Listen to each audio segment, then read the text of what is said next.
You know a game has a grip on you when you say something like, "I'd have bought a Nintendo DS just to play it." The World Ends With You was just such a game for me, and knowing that I'd get to play it again on the iOS platform immediately dredged up a host of happy memories spent lazily enjoying its beat-em-up RPG-like gameplay. The reason I'm gushing from the outset is to establish a base level of rose-tinted glasses for our readers and perhaps to soften the blow of the following statement.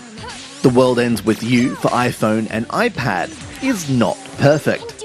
Don't get me wrong, I'm not saying it doesn't live up to the original Nintendo DS game just because it removes an entire screen. In fact, the game's solution to this issue is quite elegant, or because it somehow messes with the original in a fundamental way. It doesn't. But rather that the port is so faithful that despite the vast improvements made to the game, it retains many of the basic flaws of the original, such as the dated use of text bubbles to tell the story.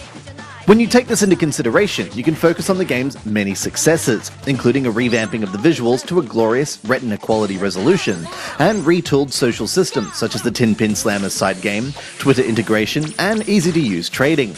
Despite already existing on the Nintendo DS, this feels like a game designed from the ground up for the iOS platform.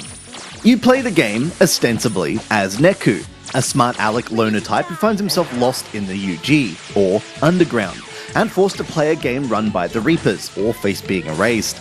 Along his journey, he bumps into other players, forming pacts of friendship in order to defeat the Noise, creatures controlled by the Reapers. It's a game with distinctly Japanese themes, aside from the fact that it's set in the trendy Shibuya district of Tokyo. The World Ends With You's central gameplay revolves around pins, collectible items that can be used to unlock various powers in combat, including active abilities and passive boosts.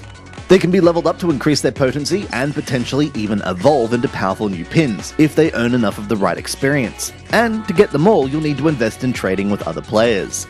Of course, their best use comes in the form of direct combat with Noise, with each pin activating based on specific gestures used on the screen, from swiping to tapping or even moving Neku around the screen. Your partner can also get on the act too, making it easy to dish out huge amounts of damage, especially if you alternate attacks to sync up and activate a superpower. Things get even more complicated when fashion trends start to influence the strength of your equipped clothes and pins, while eating food, up to 24 bites a day, can also give you a permanent stat boost. And turning off your game to go do something else can earn you experience for your pins, up to a set limit. If there's any downside to playing The World Ends With You, it's that iPhone users are unlikely to be using a stylus, resulting in a fair share of misclicks. But it's hard to complain at all on the iPad, especially when it proves to be so responsive.